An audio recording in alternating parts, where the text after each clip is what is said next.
On me dit, est-ce que l'Algérie deviendra membre du Conseil de la paix de Donald Trump? D'abord, pour le devenir, il faut payer de l'argent. J'ai pas l'impression que l'Algérie devrait le devenir. L'Algérie, peut-être, n'aura pas le choix, puisqu'après Gaza, on voit avec les négociations sur le dossier du Sahara occidental, il est possible que Donald Trump intègre la question du Sahara occidental au niveau du Conseil de la paix. Et le Maroc le souhaite. Le Maroc, sa stratégie actuelle, et de poser le problème du Sahara occidental au niveau du Conseil de la paix de Donald Trump, de contourner l'ONU et d'obtenir cette reconnaissance officielle via le Conseil de la paix de Donald Trump. Beaucoup d'experts disent qu'il pourrait devenir le concurrent direct de l'ONU. Moi, je pense que l'Algérie, elle a tout à gagner à intégrer le Conseil de la paix. Il ne faut pas laisser le Maroc dominer ou avoir l'exclusivité des bonnes relations avec les États-Unis d'Amérique. Il ne faut pas que le Maroc soit le seul pays ami des États-Unis au Maghreb, en Afrique du Nord. La question ne s'est pas encore posée, puisque pour le moment l'Algérie elle est observatrice, elle assiste les négociations autour du dossier du Sahara occidental. L'Algérie devra sauter le pas et adhérer au Conseil de la paix. Mais pour le moment, la question n'est pas posée. L'Algérie elle a soutenu un principe qui était valable durant les années 70, dans le monde des années 70, mais aujourd'hui c'est pas une option réaliste. Moi-même je suis pour l'autonomie, parce que c'est la solution la plus réaliste. Charloma sur YouTube, on me dit, est-ce que l'Algérie deviendra membre du Conseil de la paix de Donald Trump? Je ne crois pas, franchement non. Je ne crois pas qu'elle va le devenir. D'abord, pour le devenir, il faut payer de l'argent. J'ai pas l'impression que l'Algérie devrait le devenir.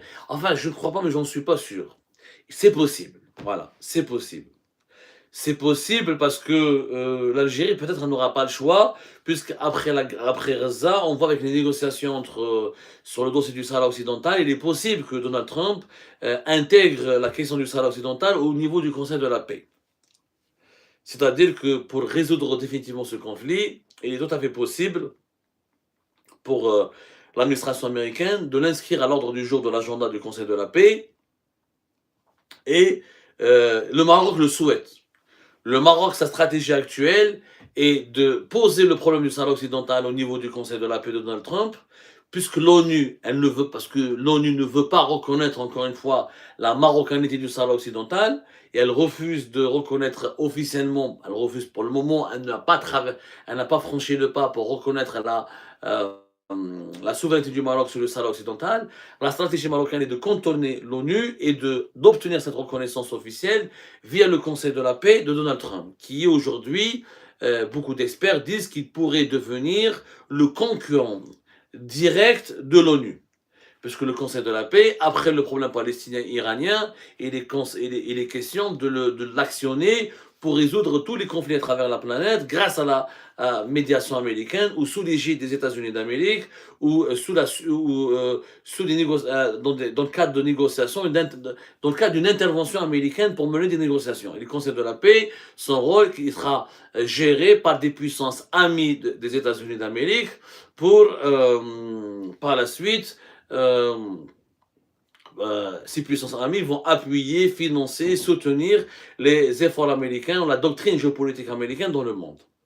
Moi, je pense que l'Algérie, elle a tout à gagner à intégrer le Conseil de la paix. Moi, je ne suis pas du tout opposé. Moi, je l'ai dit et je le redirai. Les intérêts de l'Algérie sont avec l'Occident.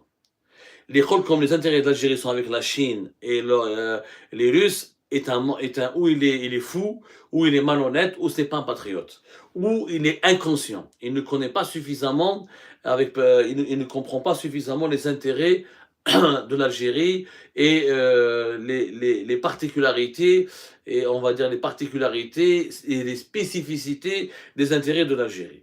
Nous sommes économiquement proches de l'Occident, nous sommes économiquement dépendants de l'Occident, nous sommes économiquement et culturellement et géographiquement et historiquement liés à l'Occident. Nos relations avec la Russie et la Chine sont superficielles par rapport à l'intensité et à la profondeur de nos relations avec les pays occidentaux. Et je crois qu'intégrer le Conseil de la paix pour l'Algérie, c'est une très bonne idée. Il ne faut pas laisser le Maroc dominer ou avoir l'exclusivité des bonnes relations avec les États-Unis d'Amérique. Il ne faut pas que le Maroc soit le pays, le seul pays ami des États-Unis au Maghreb et en Afrique du Nord. L'Algérie, je pense, elle a intérêt. La question ne s'est pas encore posée, puisque pour le moment, l'Algérie, elle est observatrice, elle assiste les négociations autour du dossier du Sahara occidental, mais je crois qu'à un moment donné, l'Algérie devra sauter le pas et adhérer au Conseil de la paix. Mais pour le moment, la question n'est pas posée. Alors, Yaya qui nous dit, mais c'est l'Algérie qui bloque l'Union du Maghreb. Non, on ne peut pas dire que c'est la faute uniquement de l'Algérie, Yaya. Moi, je ne suis pas tout à fait d'accord. Il y a une responsabilité commune à l'Algérie et au Maroc. Le Maroc, à travers sa position aussi expansionniste durant les années 70, n'oublions pas que le Maroc avait réclamé, ne reconnaissait pas la Mauritanie, qu'il avait des vues sur le territoire mauritanien, qu'il y avait aussi la guerre des sables 1963, qu'il avait des vues sur ce que les Marocains, ce que certains lobbies marocains ou cercles politiques marocains parlent du Sahara oriental. Le Maroc a aussi pratiqué une politique qui a beaucoup déstabilisé le Maghreb après l'indépendance. Les torts sont partagés. Je dis bien que les torts sont partagés. Il n'y a pas que le problème du Sahara occidental qui bloque le Maghreb. La rivalité, le conflit algéro-marocain bloque le Maghreb. Ce conflit ne s'articule pas essentiellement et uniquement autour du Sahara occidental. Il y a énormément de divisions, de divergences, notamment la gestion des frontières, la lutte contre l'immigration clandestine, la lutte contre la drogue, la question des Algériens expulsés du Maroc, la question des Marocains et des Marocains expulsés d'Algérie, la rivalité politique et géopolitique et économique. Il y a pas mal de sujets qui nécessitent des véritables négociations. Ils ne sont pas des sujets graves. Rien n'est grave dans la vie si on s'assoit et si on se met autour d'une table pour discuter d'un compromis. Si on accepte le compromis, rien n'est grave en soi. Mais on ne peut pas imputer à l'Algérie la seule responsabilité d'empêcher le Maghreb. C'est complètement faux. L'Algérie, elle a soutenu un principe qui était valable durant les années 70. Dans le monde des années 70, la liberté des peuples à décider de leur propre destin, ou le droit à l'autodétermination des peuples était légitime, était même noble.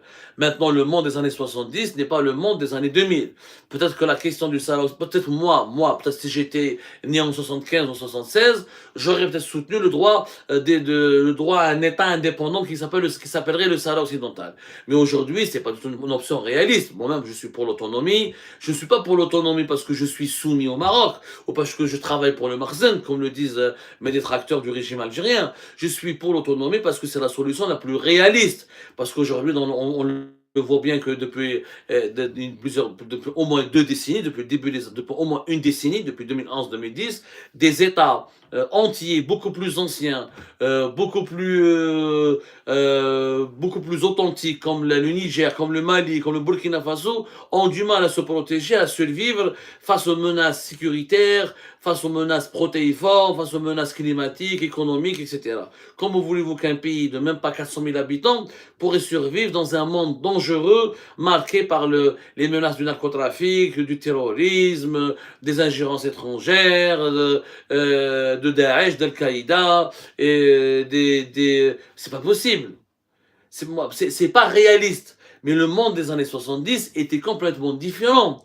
On ne peut pas juger le Maghreb de 75 à 85 avec les mêmes notions, ou avec les mêmes outils, ou avec la même idéologie que nous employons, que nous utilisons ou à laquelle nous adhérons en 2026. C'est 2 mondes complètement différents.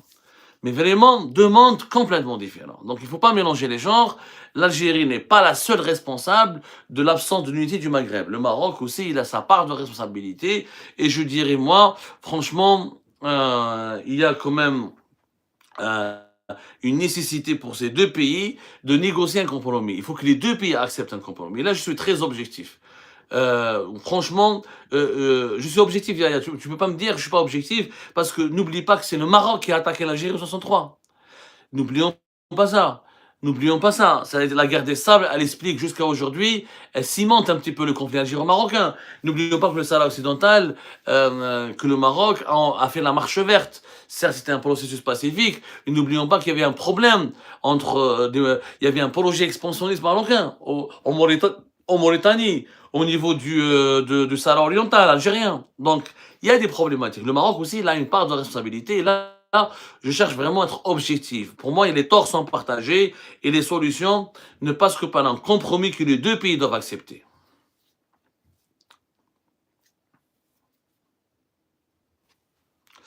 Alors, sur YouTube, on me dit, Fellout, Israël et les États-Unis doivent-elles adopter la même diplomatie vis-à-vis de l'Algérie que celle envers l'Iran? Non, non, non, pas du tout.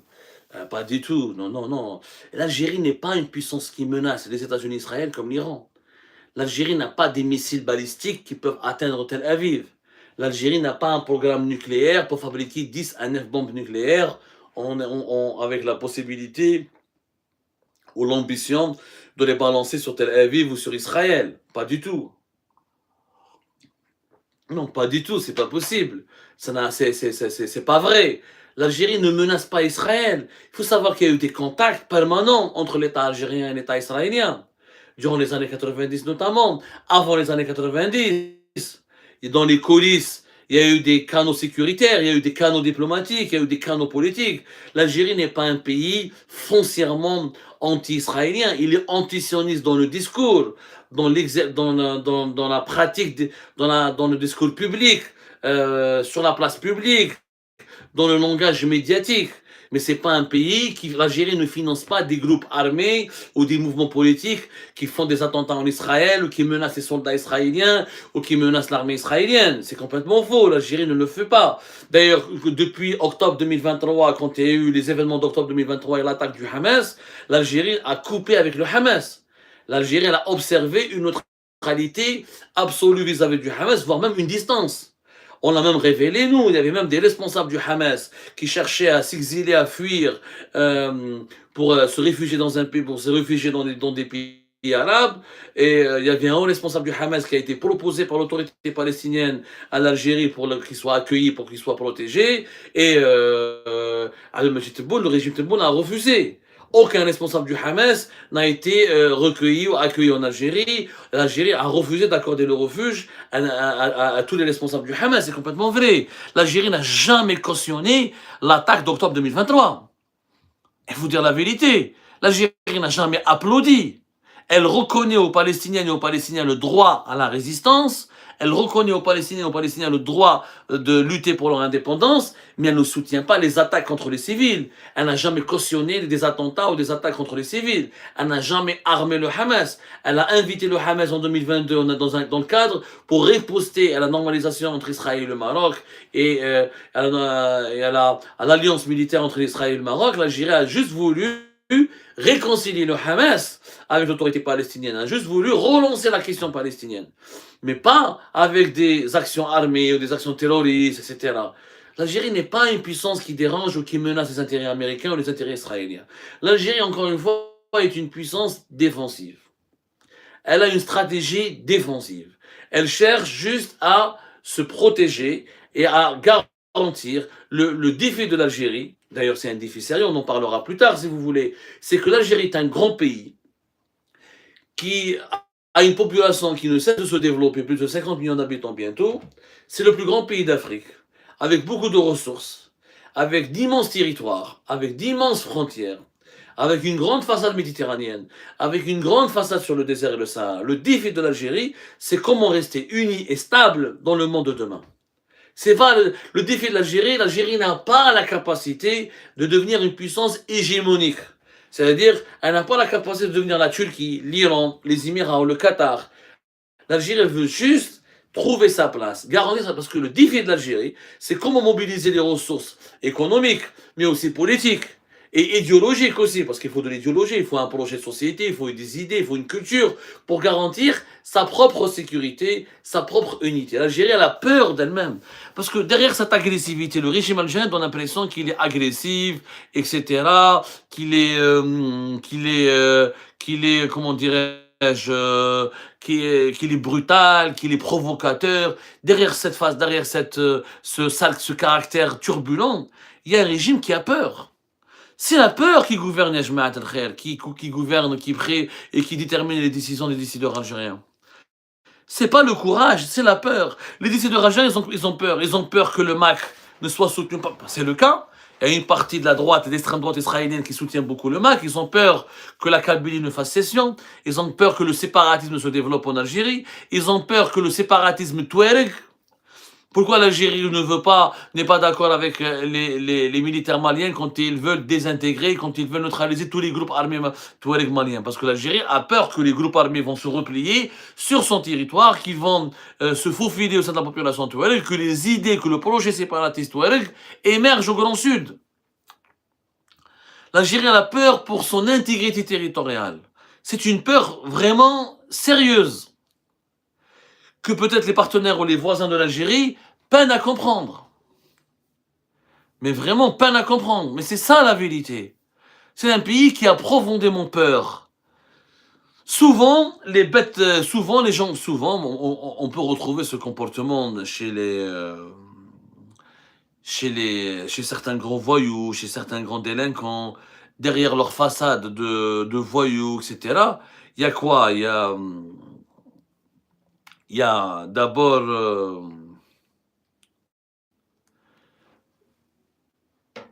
il y a une volonté, ou un désir plutôt, il y a un désir profond de se protéger contre un sentiment d'insécurité. Voilà. Il y a un sentiment d'insécurité, Ashma Khair. Et ben voilà, c'est la fin de cette vidéo. Je vous remercie toutes et tous, comme d'habitude, pour avoir suivi la vidéo jusqu'à la fin. N'oubliez pas de nous laisser vos commentaires et vos réactions sur le sujet de cette vidéo et de partager le contenu si ça vous intéresse. Et je tiens toujours à remercier nos abonnés et les personnes qui réagissent de façon régulière sur nos vidéos et qui nous suivent et qui nous laissent des commentaires. Donc merci beaucoup pour votre dynamisme et pour votre sens de partage et de discussion. Donc voilà, sans vous, ce contenu n'a pas vraiment de valeur sans cette communauté qui ne cesse de s'accroître. Donc merci beaucoup et à la prochaine dans une nouvelle vidéo. Au revoir.